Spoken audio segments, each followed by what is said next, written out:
Ta on võrratu. Ta on ehtne operetilõvi.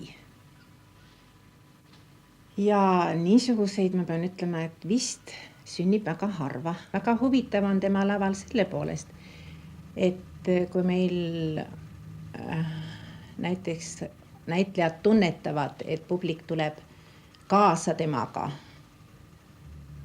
ja naudivad seda, siis temaga seda ei juhtu.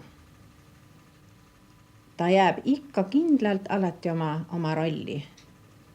Ei ole mõeldav, et tema hakkaks kunagi üle viskuma. Ta on alati oma osasse nii tugevasti sisse elanud, et tema juures nagu ei kujutagi ette, et seal võiks olla millelegi muule mõtlemist või et ta langeks osast välja.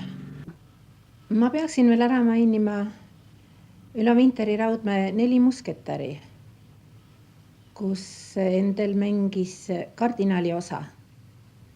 Ja ma pean ütlema, et see avaldas mul tohutut mõju, kui tema mind vaatas oma kardinali pilguga, kuigi ma olin kuninganna, aga ikkagi ta tekitas minust õudust.